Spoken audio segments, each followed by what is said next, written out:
सुप्रभात बच्चों, कैसे हैं आप सब। मैं आशा करती हूँ कि आप सब अपने घरों पर सुरक्षित होंगे।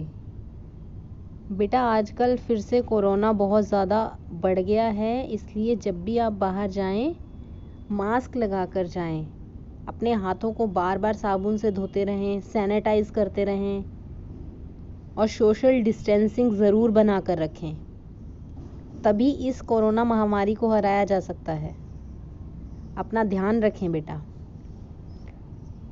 आगे हम आज का पाठ अपना स्टार्ट करते हैं। हामिद खां। इसका सार मैं आपको बता देती हूँ कि हामिद खां कहानी हिंदू मुस्लिम एकता का पाठ पढ़ाती है। कहानी का सार इस प्रकार है। लेखक तक्षशिला में 2 साल पहले लेखक पाकिस्तान में तक्षशिला के खंडर देखने गया था। वह रेलवे स्टेशन के पास स्थित एक गांव में निकल पड़ा। वहां की गलियां तंग, घनी तथा बेतरतीब थीं। जगह जगह धुएं, मच्छर और गंदगी का साम्राज्य था। चमड़े की बदबू आ रही थी। लंबे कद के पठान अलमस्त चाल में घूम रहे थे। लेखक किसी होटल की तलाश में था।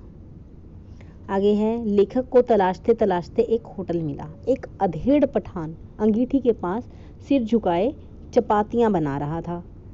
वह लेखक को तीखी नजरों से देखने लगा। लेखक के मुस्कुराने पर भी वह नहीं मुस्कुराया। लेखक ने पूछा, खाने को कुछ मिलेगा?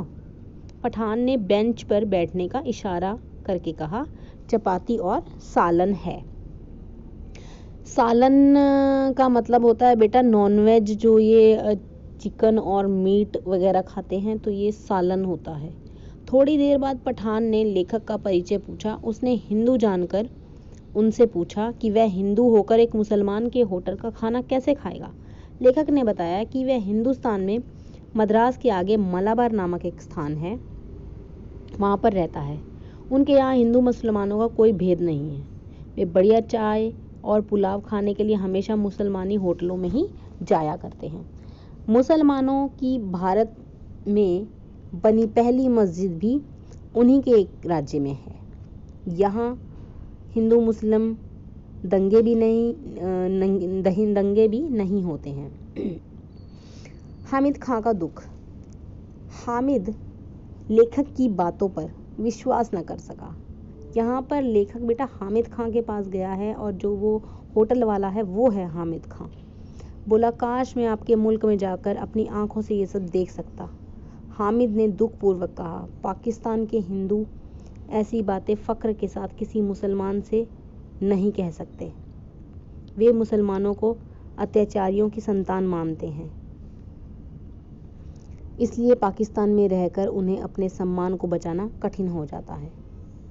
हामिद ने अपने नौकर अब्दुल को जोर से आवाज़ लगाई।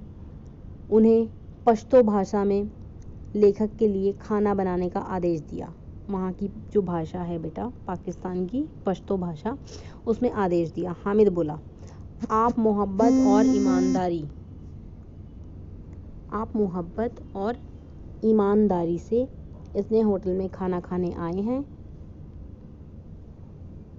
खाना पकाने का आदेश दिया और मेरे दिल पर इसका गहरा असर है। अगर सभी हिंदू और मुसलमान आपस में मोहब्बत करते तो कितना अच्छा होता। आए, भोजन खाएं। थाली में उन्होंने चावल दिया, चपातियाँ, सालन लगे थे। लेखक ने बड़े चाव से खाना खाया। उसके बाद वे पैसे निकाल के तुरंत, किंतु हामिद ने लेखक के हाथ को रोक लिया। बोले, आप मेरे मेहमान हैं, आपसे मैं पैसे नहीं ले सकता। लेखक ने कहा, एक दुकानदार के नाते आपको पैसे लेने पड़ेंगे। यह कहकर उसने 1 रुपये का नोट हामिद की ओर बढ़ा दिया। हामिद का पैसे लौटाना। हामिद ने लेखक का मन रखने के लिए उस 1 रुपये के नोट को ले लिया, परंतु नोट को फिर से लेखक की हथेली पर रखकर कहा कि मैं चाहता हूँ कि आप ही के हाथों में ये रहे। आप जब पहुँचे तो किसी मुसलमानी होटल में जाकर इस पैसे से पुलाव खाएं और तक्षशिला में भाई हामिद को याद करें। लेखक भाव विभोर हो गया। उसके बाद वह तक्षशिला के खंडर में देखने चला गया। आज भी हामिद के प्रेम की याद उसके दिल में ताज़ा है।